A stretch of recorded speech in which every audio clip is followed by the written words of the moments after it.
11వ అధ్యాయం 1వ వచనం అందరం కలిసి చదువుకుందాం. ఓకేనా?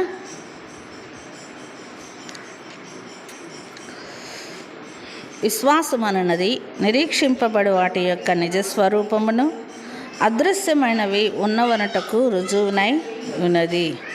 ఇక్కడ ఏంటంట, విశ్వాసం అన్నది ఎలాంటిదంట? నిరీక్షణ కలుగ చేసేది. మళ్ళా అది ఒక అదృశ్యమైనవి ఉన్నవి అనటకు రుజువై ఉన్నది. అంటే విశ్వసిస్తున్నాము అంటే ఏంటంట? విశ్వాసం అంటే ఏంటి? ఉన్నది అని నమ్మటం. అవును కదా? అంటే ఇక్కడ దేవుడు ఈ 11వ అధ్యాయంలో విశ్వాస వీరుల పట్టికంతా రాస్తూ వచ్చాడు. ఈ విశ్వాస వీరుల పట్టిక రాస్తూ విశ్వాసాన్ని దేనితో కొలవగలం, ఏ పరిమాణం ప్రకారం కొలవగలం అని చూస్తూ ఉంటే వారి వారి క్రియలను బట్టి, వారి వారి మాటలను బట్టి, వారి వారి ప్రవర్తనను బట్టి, వారి యొక్క నడతలను బట్టి విశ్వాస పరిమాణాన్ని కొలుస్తూ వచ్చాడు. అంతే కదా?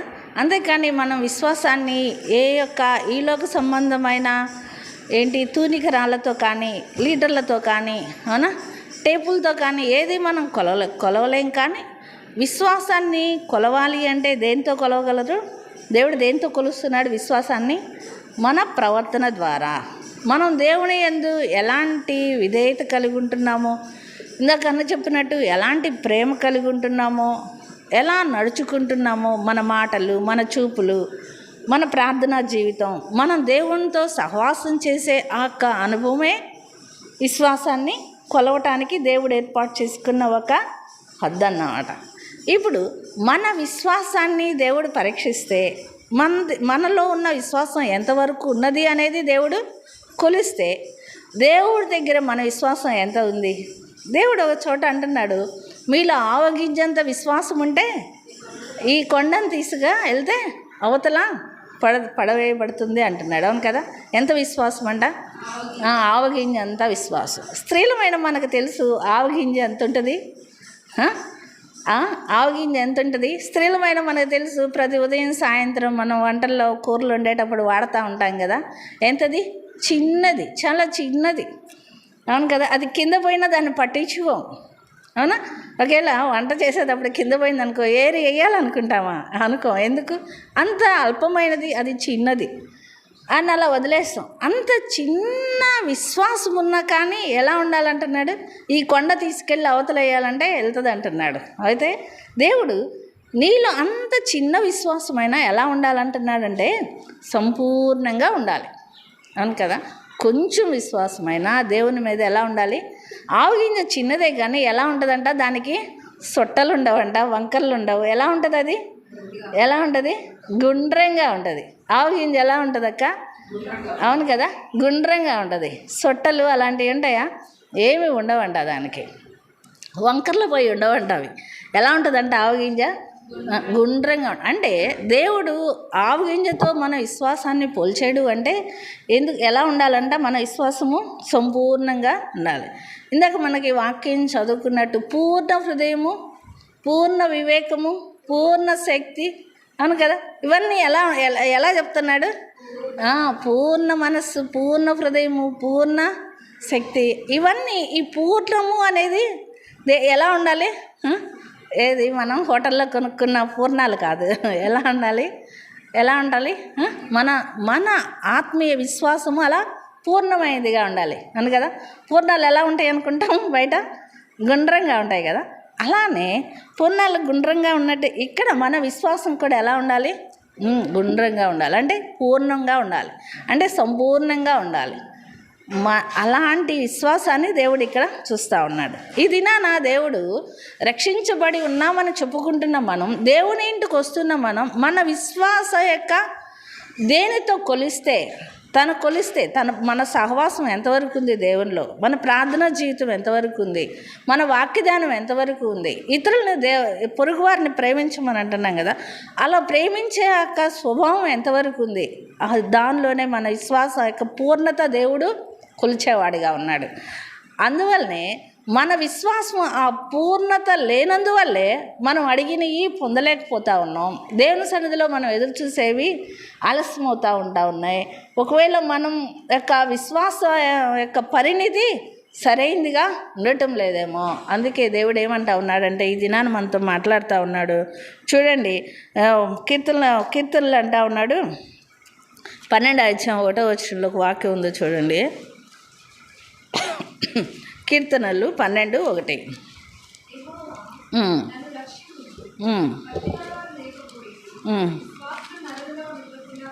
చాలు. విశ్వాసులు నరుల్లో ఉండకుండా గతించిపోయారంట. విశ్వాసులు ఏమైపోయారు? గతించిపోయారు. అంటే ఇప్పుడు విశ్వాసులు అని చెప్పుకుంటున్నాం కానీ విశ్వాసుల్ని వెతకటం కష్టమైపోయింది. గతించిపోయారు అంటే మనలో ఉన్న విశ్వాసం ఏమైపోతూ ఉంది? అంతరించిపోతూ ఉంది. రక్షించబడిన నూతన దినాల్లో ఉన్న విశ్వాసం ఇప్పుడు ఉండటం లేదు. ఇప్పుడు ఉన్న విశ్వాసం కొద్ది దినాలకి ఉండటం లేదు. ఏదైనా శ్రమ వచ్చినా, కష్టం వచ్చినా, ఇబ్బంది వచ్చినా, లేకపోతే ఏదైనా ఆటంకం వచ్చినా ఏమైపోతూ ఉంది? మన విశ్వాసము సన్నగిల్లిపోతూ ఉంది. దేవునికి దూరం అయిపోతూ ఉన్నాం. అంటే నిజంగా మనలో విశ్వాసం ఉంటే దేవునికి దూరం అవ్వం, దేవుని సహవాసానికి దూరం అవ్వం, దేవుని పరిచర్యకి దూరం అవ్వం, వాక్యధ్యానానికి దూరం అవ్వం, ప్రార్థనకి దూరం అవ్వం. అవుతామా? ఎందుకని? మనలో విశ్వాసం ఉంటే మనం ఎలా ఉంటాం? ప్రార్థనలో గడుపుతాం, దేవుని సహవాసానికి వస్తాం, వాక్యాన్ని ధ్యానిస్తాం, దేవుని పిల్లలతో సహవాసం చేస్తాం. ఎందుకు దేవుని పిల్లలతో సహవాసం చేయాలి అని అంటే ఎందుకంటే దేవుని పిల్లలు కలిసి మాట్లాడుకుంటా ఉంటే ఏం మాట్లాడుకుంటాం? వాక్య ధ్యానాన్ని మాట్లాడుకుంటాం, దేవుడు చేసిన కార్యాల గురించి మాట్లాడుకుంటాం, మన పక్షాన చేసిన కార్యాలు, ఇతరుల పక్షాన చేసిన కార్యాలు సాక్ష్యంగా చెప్పుకుంటాం. అందువల్ల మన మనసులో ఏం నిలిచిపోతూ ఉంటాయి? దేవుని మాటలే నిలిచిపోతూ ఉంటాయి. అలా కాకుండా మనం ఇతర విషయాలు మాట్లాడుకుంటూ ఉండే దగ్గర మనం వాళ్ళతో సహవాసం చేస్తూ ఉంటే మన మనసులో ఏముంటాయి? ఇతర విషయాలే ఉంటాయి. ఎప్పుడు అసూయలు, ద్వేషాలు, కోపాలు, అవునా, అంటే ఒకరి మీద ఒకరికి వ్యసనపూరితమైన మనస్తత్వాలు ఇలాంటివి ఉంటాయి. అలాంటప్పుడు దేవునికి స్థానం ఏమైపోతా ఉంది? మన హృదయంలో ఉండకుండా వెళ్ళిపోతూ ఉంది. అంటే అక్కడ మన విశ్వాసం ఏమైపోతూ ఉంది? సన్నగిల్ల పడుతూ ఉంది. అప్పుడు గుండ్రంగా ఉండటంలో మన విశ్వాసం ఏమైపోతూ ఉంది? వంకర టింకరలు ఏర్పడుతూ ఉంది. అందుకే దేవుడు ఇక్కడ ఏమంటా ఉన్నాడు? విశ్వాసులు నరుల్లో ఉండకుండా గతించిపోయారంటా ఉన్నాడు. అందుకే హెబ్రీ పుస్తకంలోనే 11:6 అంటా ఉన్నాడు. చూడండి,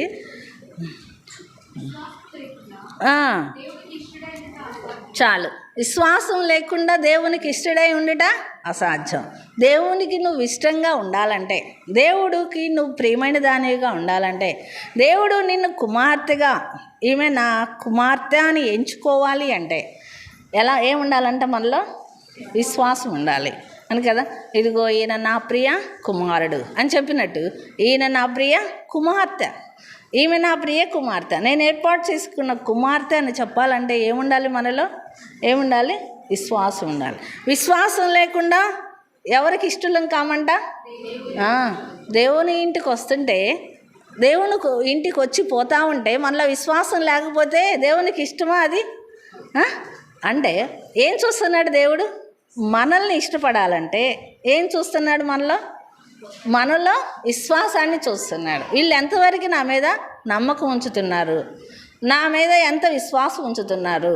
విశ్వాసం ఉంచితే ఎందుకు వారం మార్చి వారం వస్తారు? ఎందుకు విశ్వాసం ఉంచితే సరిగా ప్రార్థన చేసుకోరు? పొద్దుగూకులు అన్ని పనులకు పరిగెడతా ఉంటారు కానీ దేవుని సందులో మోకరిల్లడానికి ఎందుకు గంట కాదు కదా, అరగంట ఎందుకు కూర్చోలేకపోతా ఉన్నారు? దేవుడు పరీక్షిస్తున్నాడా లేదా? మనల్ని చూస్తున్నాడా లేదా? ఒకవేళ మనలో ఉన్న మనం అందరం చూడకపోవచ్చు, కానీ చూచున్న దేవుడు, నాకు అందృష్టి లోకమందంతటా సంచారం చేయించున్నదంటున్న దేవుడు నిన్ను నన్ను తప్పనిసరిగా చూస్తూ ఉన్నాడు. అందుకని ఎక్కడున్నా, ఏ ప్రాంతంలో ఉన్నా మనం ఎవరికి భయపడాలి? దేవునికి. నన్ను చూస్తున్న దేవుడు, నేను అన్ని పనులకి సమయం ఇస్తున్నాను, దేవునికి సమయం ఇవ్వకపోతే నా విశ్వాసాన్ని దేవుడు పరీక్షిస్తే నేను దేవునికి ఇష్టడిగా ఉండను. దేవునికి ఇష్టడిగా ఉండకపోతే దేవుడు నా ప్రార్థన వినడు. నా ప్రార్థన వినకపోతే నా అక్కర తీర్చబడదు, నా సమస్య తీర్చబడదు. నేను ప్రార్థనకి వెళ్ళి కూడా వ్యర్థమే, లోకంతో కలిసిపోతాను, దేవునికి దూరం అయిపోతే నేను నరకానికి వెళ్తాను, రేపు తీర్పులో నిలబడతాననే భయం మనలో ఏం రావాలి?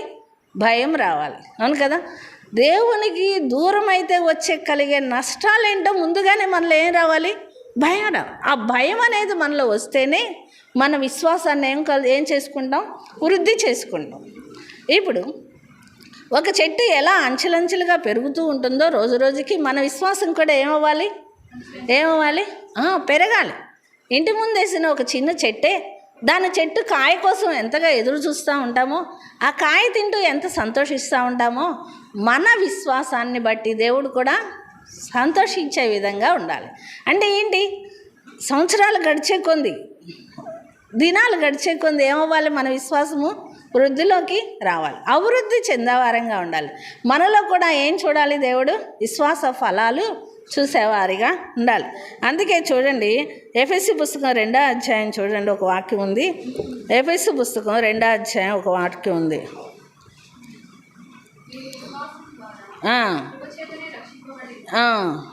చాలు. ఎలా రక్షించబడ్డారంట? విశ్వాసం ద్వారా కృపచేతనే రక్షించబడ్డారు. మీరు నమ్మిక ఉంచారు కాబట్టే రక్షించబడ్డారు. దేని ద్వారా? దేవుడు మన ఎడల చూపించిన కృప ద్వారా. ఎలా రక్షించబడ్డాం? ఆయన మనల్ని ఆయన కృప ద్వారా రక్షించుకున్నాడు. అంతేకాదు యోహాను సువార్త 14వ అధ్యాయం 1వ వచనం 2వ వచనంలో చూస్తే, యోహాను సువార్త 14వ అధ్యాయం 1, 2 వచనాలు చూడండి.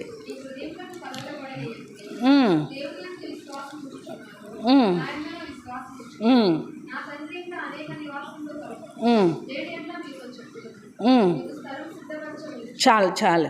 ఏమంటా ఉన్నాడు? నేను మీకు స్థలం సిద్ధపరచటానికి వెళ్తున్నాననే విశ్వాసం కూడా మనలో ఉండాలి. అందుకేమంటా ఉన్నాడు? మీ హృదయంను కలవరపడనీయకుడి. నీకు వస్తున్న సమస్యలను బట్టి నువ్వు కలవరపడవద్దు, అనారోగ్య పరిస్థితులను బట్టి కలవరపడవద్దు. ఏమంటా ఉన్నాడు? దేవుని యందు విశ్వాసం ఉంచు. నువ్వు విశ్వాసం ఉంచితే ఏం చేస్తా ఉంటున్నాడు? ఏమంటా ఉన్నాడు?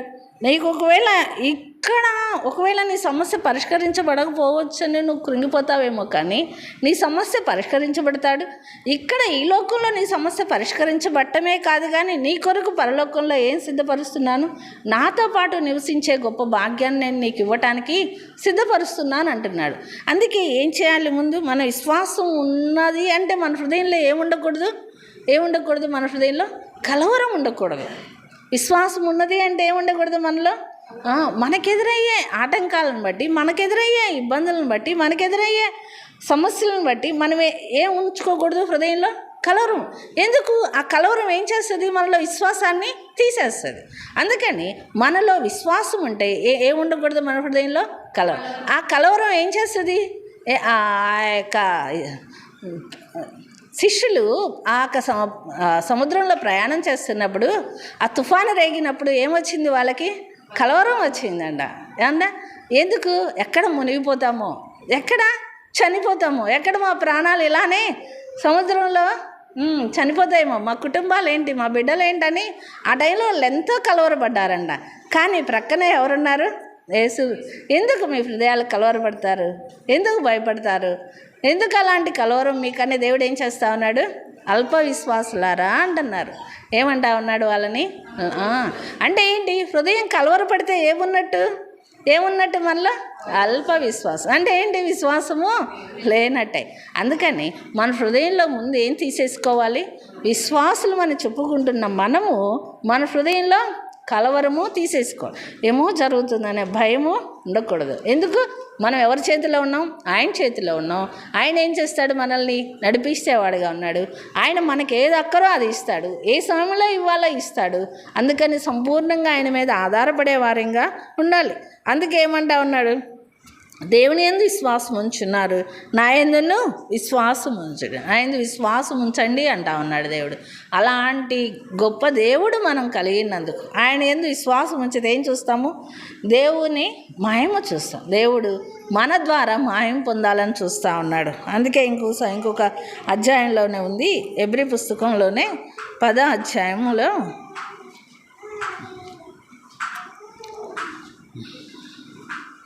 32వ వచనంలో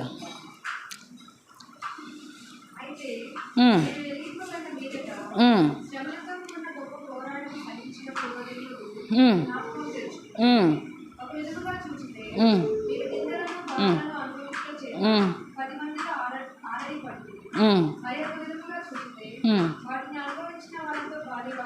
ఉమ్, చాలు చాలు. ఇక్కడ ఏంటి అన్నాడు, పూర్వదినంలో శ్రమలతో కూడిన గొప్ప పోరాటం సహించి ఈ అపోస్తలుడైన పౌలు యొక్క అనుభవంలో చెప్తా ఉన్నాడు. ఆయన ఏంటండి, ఒక విధంగా చూస్తే మీరు నిందలు బాధలు అన్నీ అనుభవిస్తూనే వస్తూ ఉన్నారు. అయితే వాటన్నిటిలో నుంచి ఎలా విడిపించబడతా ఉందంటే మీ విశ్వాసమే. వాటన్నిటిలో నుంచి, మీ అనారోగ్య పరిస్థితుల్లో నుంచి, నిందల్లో నుంచి, ఆపదల్లో నుంచి వాటన్నిటిలో నుంచి ఎలా బయటకు వచ్చారు అంటే దేవుని మీద మీకున్న విశ్వాసమే వాటిలో నుంచి మిమ్మల్ని బయటికి తీసుకొచ్చింది. అంతగా తీసుకొచ్చిన దేవుడు ఇప్పుడు విడిచిపెడతాడా? దేవుడు విడిచిపెట్టే దేవుడు కాదు. ఈ లోక సంబంధమైన పక్షిరాజు సైతం తన పిల్లల్ని తన రెక్కల మీద ఆకాశంలోకి తీసుకెళ్ళి తన పిల్లలకి నేర్పించడానికి, ఎగరటం నేర్పించటానికి, ఆకాశంలో ఎగరటం నేర్పించటానికి ఆకాశంలోకి ఎత్తుగా తీసుకెళ్ళి ఏం చేస్తుందంట, తన పిల్లల్ని విడిచిపెడుతుందంట. ఎవరైనా తన పిల్లల్ని విడిచిపెడతారా? అలా ఆకాశంలో అలా విడిచిపెట్టిన ఆ పక్షి ఏం చేస్తుంది, మళ్ళా కిందకు వచ్చి తన పిల్లలు పడిపోకుండా ఆ పక్షి తన రెక్కలు చాపి పడవేసిన పక్షే కిందకు వచ్చి ఏం చేస్తుంది, తన పిల్లల్ని రెక్కల మీద పడేలాగా ఉంటుందంట. ఏంటి ఆ పడవేసిన కొద్ది గ్యాప్లో ఏం నేర్చుకుంటున్నాయి ఆ పిల్లలు? ఎగరటం నేర్చుకుంటాయి. అందుకే ఈ లోక సంబంధమైన పక్షే దేవుని మాట చేత సృష్టించబడిన ఆ పక్షే తన బిడ్డల విషయంలో అంత శ్రద్ధ చూపిస్తే, తన స్వరక్తం ఇచ్చి కొన్నట్టి తన బిడ్డల విషయంలో దేవుడు ఎంత శ్రద్ధ చూపిస్తాడు? అవునా కాదా? పక్షి విడిచిపెట్టిందా తన బిడ్డల్ని? అంత ఎత్తుకు తీసుకెళ్ళి విడిచిపెట్టినా ఏం నేర్పించటానికి విడిచిపెట్టింది? ఎగరటం నేర్పించటానికి. అలానే దేవుడు కూడా మనకొచ్చే ఈ పరిస్థితుల్లో లోకంలో జీవించటానికి, లోక పరిస్థితుల మధ్య, మన చుట్టూ ఉన్న మనుషుల మధ్య ఎలా నడుచుకోవాలో నేర్పించటానికి, ఎలా మాట్లాడాలో నేర్పించటానికి. అంతేకాదు, మన చుట్టూ ఉన్న మనుషుల మధ్య పడిపోయిన వారిని లేవనెత్తటానికి. మనం పడిపోకుండా దేవుడు కాపాడాడు అంటే మనం ఇంకొకరు పడిపోతున్న వారికి ఏం చేయాలంట, ఆసరా ఇవ్వటానికి. అవునా? బలహీనలను బలపరచటానికి దేవుడు ముందుగా మనల్ని బలపరుస్తూ ఉన్నాడు. అవునా కదా? అంటే ఏంటి, మనం బలహీనలు పడిపోయిన మనం ఇతరులను పడిపోయిన వాళ్ళని లేపలేం కదా. అందుకే మనల్ని బలపరచటానికి దేవుడు ఏం చేస్తూ ఉన్నాడు, ముందుగా మనల్ని సిద్ధపరుస్తున్నాడు. మన కుటుంబాలను కట్టుకోవటానికి, మన విశ్వాసాన్ని పరీక్షిస్తూ ఏం చేస్తూ ఉన్నాడు, కుటుంబాల్లో నెమ్మది లేని పరిస్థితుల్లో, సమాధానం లేని పరిస్థితుల్లో, ఎప్పుడు అలజడి, కృంగుబాటు. నాకు అనిపిస్తూ ఉంటుంది ఒక్కోసారి ఈ ఉపమానం గుర్తొస్తుంది. ఏది, రాజ్యం వెళ్తా అడవిలో ఉన్న చెట్లన్నీ ఎవరు రాజుగా ఉంటారంటే ఏం కోరుకున్నదంట, ఏది కావాలంది, ముళ్ళ చెట్టు నేను రాజుగా ఉంటానంది. కానీ మిగతావన్నీ రాజుగా ఉంటాననలేదు. అంజూరపు చెట్టు కానీ ఒలివ చెట్టు కానీ రాజుగా ఉంటాననలేదు. ముళ్ళ చెట్టు రాజుగా ఉంటాను, రాండి నా నీడను ఆశ్రయించండి అని. ఇప్పుడు మన కుటుంబాల్లో ఆ ముళ్ళ చెట్టే రాజ్యం వెళ్తుందేమో అనిపిస్తుంది. అవును కదా? ఆ ముళ్ళ చెట్టే రాజ్యం వెళుతూ మనల్ని ఏం చేస్తూ ఉంది, ప్రతి క్షణం ఏం చేస్తూ ఉంటుంది, గుచ్చుతూ ఉంటుంది. అలాంటి గుచ్చబడుతున్న ఆ పరిస్థితుల్లో నుంచి దేవుడు తీసుకొస్తున్నాడంటే దేవుడు వాటి నుండి మనకేం చేస్తాడు, విజయాన్ని ఇస్తాడు. అవును కదా? ముళ్ళ చెట్టును మన మీద ఎందుకు ఉంచాడో రాజుగా అది అడుగుతూ ఉంది. కానీ మన కుటుంబంలో ముళ్ళ చెట్టు రాజుగా ఉన్నా కానీ సర్వాధికారి అయిన దేవుడు, సర్వము సృష్టించిన దేవుడు, రాజులకు రాజైన ప్రభు మనకి ఎలా ఉన్నాడు, ఇప్పుడు రాజుగా ఉన్నాడు. ఆ ముళ్ళ చెట్టు రాజ్యాధికారం నుంచి మనల్ని తప్పిస్తాడు. అవును కదా? సాతాను బానిసత్వం నుంచి తప్పించిన దేవుడు, సాతాను యొక్క కబంధ హస్తాల నుంచి తప్పించిన దేవుడు, నిత్య నరకాగ్ని నుంచి తప్పించిన దేవుడు, ఈ ముళ్ళ చెట్టు ప్రతిక్షణం పొడుస్తూ మనల్ని ఇబ్బంది పెడుతున్న ఈ పరిస్థితుల నుంచి తప్పించడా? అలా తప్పిస్తాడనే విశ్వాసం మనలో ఉండాలి. అవును కదా? ఈ పక్షిరాజు తన పిల్లల్ని ఎలా పోగొట్టుకోకుండా మరలా ఎలా కాపాడిందో మనల్ని కూడా దేవుడు ఒకవేళ ఎత్తైన స్థలంలో తీసుకెళ్ళి అలా ఒకళ్ళు విడిచిపెడుతున్నాడేమో, ఒక ఉన్నత స్థానంలో మనల్ని నిలబెడతా ఉన్నాడు, ఒక ఉన్నత స్థితి మనకి ఇస్తా వచ్చాడు. ఇప్పటి వరకు దేవుడు ఎంతగానో మన జీవితాల్లో మహిమ పొందుతూ వచ్చాడు. ఇన్ని గొప్ప మేళ్ళు చేస్తూ వచ్చాడు. ఇప్పుడు అలా కొంచెం విడిచిపెట్టాడు. అలా విడిచిపెట్టగానే మన పరిస్థితి ఏమవుతా ఉంది? ఆ పక్షికి, ఆ చిన్న పక్షులు రెక్కలు లేని ఇప్పుడే వస్తున్న ఆ పక్షులు ఎలా విలవిల్లాడుతూ కింద పడిపోతున్న పరిస్థితిలో ఉన్నాయో, పైకి ఎగరలేని పరిస్థితిలో ఉన్నాయో, మన పరిస్థితి కూడా అలానే ఉంటా ఉంది. అలాంటి పరిస్థితుల్లో విడిచిపెడతాడా దేవుడు? అంతటి ఉన్నత స్థితిలో ఉంచి మనల్ని ఉంచాలని దేవుడు, మాయం పొందిన దేవుడు విడిచిపెడతాడా? ఈ లోక సంబంధమైన పక్షిరాజే విడవకపోతే సర్వ సృష్టికర్త అయిన దేవుడు మనల్ని విడిచిపెడతాడా? విడిచిపెట్టాడు, పట్టుకుంటాడు. తను వచ్చి తన అరచేతుల్లో ఏమంటావన్నాడు? చెక్కుకున్న దేవుడు నా భుజాల మీద మోసుకొస్తాడు. ఎలా ఎత్తుకుంటాడు ఆయన? మనల్ని పడిపోకుండా, ఆ పరిస్థితుల్లో నుంచి మనం కింద పడిపోకుండా ఏం చేస్తూ ఉంటాడంట? అరచేతుల్లో చెక్కుకున్న దేవుడు తన భుజాల మీద మోసుకొని వస్తాడు. ఎక్కడ ఎత్తుకుంటాడు మనల్ని? తన భుజాల మీద ఎత్తుకొని నడిపించేవాడిగా ఉంటాడు. అంత గొప్ప దేవుడిని మనం కలిగి ఉన్నాం. అందుకే మన విశ్వాసము కోల్పోకూడదు, మన విశ్వాసము బలహీనపడకూడదు. చూడండి, రోమా పుస్తకం 1వ అధ్యాయం 17వ వచనంలో ఒక వాక్యం ఉంది. రోమా పుస్తకం 1వ అధ్యాయం 17వ వచనంలో,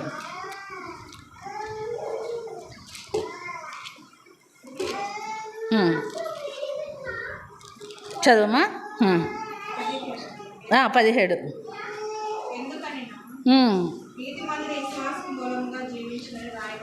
చాలు. నీతిమంతుడు ఎలా బ్రతుకుతాడంట? విశ్వాసం ద్వారానే బ్రతుకుతాడు. నీతిమంతుడు బ్రతకాలి అంటే, నీతిమంతుడు లేడు, ఒక్కడూ లేడంట నా దేవుడు. తన స్వరక్తం ఇచ్చి తన బిడ్డల్ని నీతిమంతులుగా చేసిన దేవుడు మనల్ని నీతిమంతులుగా చేస్తే, ఇప్పుడు నీతిమంతుడిగా మనం బ్రతకాలంటే ఏముండాలి? మనకి విశ్వాసం ఉండాలి. మనం నీతిమంతులమని చెప్పుకోవాలన్నా ఏముండాలి? విశ్వాసం ఉండాలి. అవును కదా? అంతేకాదు, ఇంకొక వాక్యం కూడా ఉంది చూడు. మామూలుగా గలతీ పుస్తకం 2వ అధ్యాయం 20వ వచనంలో ఒక వాక్యం ఉంది. గలతీ పుస్తకం 2వ అధ్యాయం 26వ వచనంలో,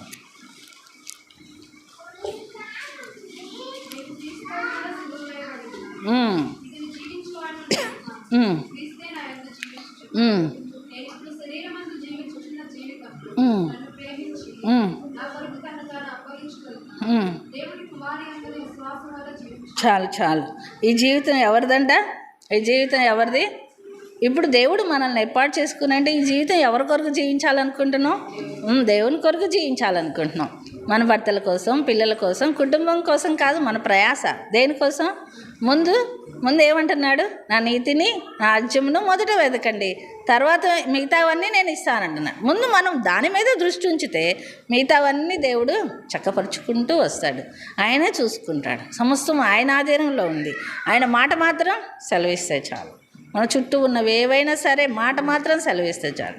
అది నాన్న తుఫాను గద్దించిన దేవుడు, తరంగాలు మునిగిపోతున్నామని కలవరపడుతున్న ఆ శిష్యుల మధ్య దేవుడు ఏం చేస్తూ వచ్చాడు? గొప్ప కార్యం చేస్తూ వచ్చాడు. మాట మాత్రం సెలవించగలనే, గద్దించగలనే, ఏమైపోయినాయి? అవన్నీ అణచిపోయబడినాయి.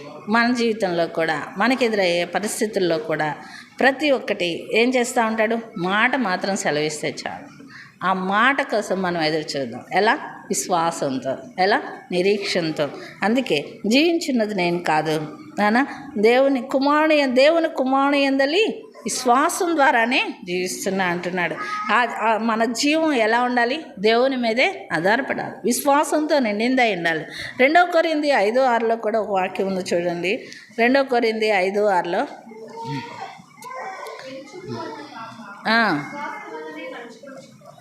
చాలు. ఎలా నడుచుకోవాలంటే మన నడక కూడా ఎలా ఉండాలి? మన ప్రవర్తన ఎలా ఉండాలి? విశ్వాసం ద్వారానే ఉండాలి. అంటే మన మాటలు, మన నడతలు, మన చూపులు. ఏం చూపు అంట? వెలి చూపు కాదు. మన చూపు ఎలా ఉండకూడదంట? వెలి చూపుగా ఉండదు. వెలి చూపు అంటే ఏంటి? వ్యర్థమైన చూపు, అంటే చూడకూడని చూపు, దేవునికి ఇష్టం లేని చూపు. అలాంటి చూపులు అనేకం మనలో ఉన్నాయి. అలాంటి దృష్టి మనలో లేకుండా, వెలిచూపు లేకుండా దేవుని కొరకు మనం దేవుణ్ణి ఎప్పుడు చూసేవారంగా ఉండాలి. మన ప్రార్థనలో దేవుడు కనపడాలి మనకి, ఆ అనుభవంలోకి రావాలి. మనం ఎప్పుడు దేవుని చూస్తున్నామా? మన మోకాళ్ళు వచ్చితే ఏం కనపడతా ఉన్నాయి? మన చుట్టూ ఉన్న పనులు కనపడతా ఉన్నాయి, లేకపోతే మన చుట్టూ ఉన్న సమస్యలు కనపడతా ఉన్నాయి, లేకపోతే ఎవరితో ఎలా మాట్లాడాలో మనం నేర్చుకునే విధానంలో ఏం చేస్తూ ఉంటాం, అలా మాట్లాడితే బాగుండేమో అనుకుంటూ ఉంటాం. కానీ మనం మోకాళ్ళలోంచితే మనకు కనపడాల్సింది ఎవరు? దేవుని యొక్క ముఖ వర్చస్సు మనం చూసేవారంగా ఉండాలి. దేవుడు నాకెళ్ళి చూస్తున్నాడు, నేను దేవుడిని చూస్తున్నాను అంతే అనుభవంలో మనం ప్రార్థనలు గడుపుతూ ఉంటే తప్పక దేవుని కార్యాలు చూసేవారంగా ఉంటాం. అలాంటి గొప్ప విశ్వాసం మనలో ఉండాలి. వెలిచూపు అనేది ఉండకూడదు. మనం వెలిచూపు మనలో ఉన్నట్లయితే మనలో విశ్వాసం అనేది ఉండదు. విశ్వాసాన్ని కోల్పోయింటే దేవునిలో నిలిచి ఉండలేమని వారంగా ఉంటాం. అందుకే విశ్వాసాన్ని బట్టి ఏం చూసిందంట చూడు, ఒక వాక్యం చూద్దాం. 11వ వచనం, హెబ్రీ 11:11.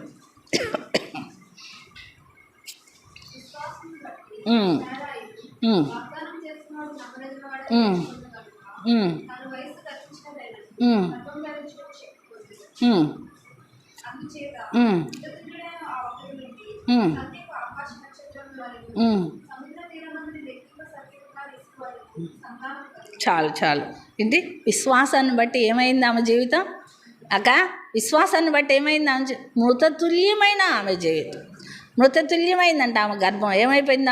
ఆమె గర్భం మృతతుల్యం అయిపోయింది. అంటే ఏంటి? ఇక దేనికి పనికిరాదు. అది మృతతుల్యమైంది. దేనికైనా పనికొస్తుందా? దేనికి పనికిరాని ఆ గర్భాన్ని దేవుడు ఎంచుకొని ఏం చేస్తా వచ్చాడు? సంఖ్యకు ఆకాశ నక్షత్రాల వలె సముద్ర తీరంలో లెక్కింప శక్యం కాని ఇసుక వలె సంతానాన్ని విస్తరింప చేస్తూ వచ్చాడు. ఎక్కడి నుంచి తీసుకొచ్చాడు? మృతతుల్యమైన గర్భంలో నుంచి తీసుకొచ్చాడు. మనం కూడా దేని పనికిరాని వారమే, ఎన్నిక లేని వారమే. సారా విశ్వాసాన్ని బట్టి ఆ మృతతుల్యమైన ఆ గర్భంలో నుంచి ఆకాశమందు లెక్కించలేని నక్షత్రాల్లాగా, సముద్రంలో లెక్కించలేని ఇసుక రేణువుల్లాగా తన సంతానాన్ని ఎలా విస్తరింపచేశాడో మృతతుల్యమైన మన జీవితాలు, ఎన్నిక లేని మన జీవితాలు, తృణీకరించబడిన మన జీవితాలు, ఎవరి దృష్టిలో ఎన్నిక లేని వారంగా, ఎవరి చేత ప్రేమించబడలేని వారంగా, అందరి చేత నిందించబడుతున్న వారంగా, ఇందాక ఇక్కడ అనుకున్నట్టు ఏంటి నిందలు పడుతున్న వారంగా, ఇలాంటి పరిస్థితుల్లో ఉన్న ఆ పరిస్థితుల్లో నుంచి దేవుడు ఏం చేస్తాడంట? మనల్ని ఏం చేస్తాడు? ఆస్వాదించేవాడిగా ఉంటాడు. అందుకని ఎలాంటి విశ్వాసం ఉండాలి? విశ్వాసాన్ని బట్టి సారా మృతతుల్యమైన గర్భంలో నుంచి అంతగా ఆశీర్వదించబడితే మనం కూడా మనలో ఉన్న విశ్వాసాన్ని బట్టే అంత గొప్ప ఆశీర్వాదాన్ని, సారా ఎలాంటి ఆశీర్వాదం పొందిందో మనం కూడా మృతతుల్యమైన జీవితం ద్వారా దేవుడు ఆశీర్వదించాలనే కోరుకుంటున్నాడు. ఏర్పాటు చేసుకుంది, మనల్ని ఏర్పాటు చేసుకుంది, నన్ను ఏర్పాటు చేసుకుంది ఏదో గొప్పవారమని కాదు. అవును కదా? ఏమీ చేతకాని వారమైన మనల్ని, ఏమీ లేని వారమైన మనల్ని, పేదవారమైన, అవునా, ఒకవేళ ఎవరితో మాట్లాడటం చేతగాని వారమైనా, ఏమీ చెయ్యని చేతకాని వారమైనా మన ద్వారానే దేవుడు గొప్ప కార్యాలు చేయాలని కోరుకుంటా ఉన్నాడు. మన ద్వారానే దేవుడు మహిమ పొందాలనుకుంటున్నాడు. విశ్వాసాన్ని బట్టి సారా మృతతుల్యమైన ఆ గర్భంలో నుంచి ఏ విధంగా ఆకాశ నక్షత్రాలు లెక్కింపలేనంత ఆ జనాంగం వస్తూ వచ్చిందో, ఎలా ఆస్వాదించబడుతూ వచ్చాడో మన జీవితాలు కూడా అంతగా ఆశీర్వదించాలనుకున్నాడు. అందుకే మన విశ్వాస పరిణామం ఎలా ఉండాలంట? ప్రార్థనలో కానీ, వాక్యదానంలో కానీ, దేవుని సహవాసంలో కానీ, దేవుని ఇంటికి వచ్చే విషయంలో కానీ, దేవుని సన్నిధిలో గడిపే విషయంలో కానీ మన యొక్క విశ్వాసం ఎలా ఉంది? మన విశ్వాసాన్ని బట్టే మనం దేవుని యొక్క సన్నిధిలో సహవాసంలో గడపగలం అనేది తెలుసుకుంటూ, దాన్ని బట్టి సరిచేసుకుంటూ మనల్ని మనం దేవుని కొరకు నమ్మకంగా జీవించాలని కోరుకుంటున్నాం. ప్రార్థన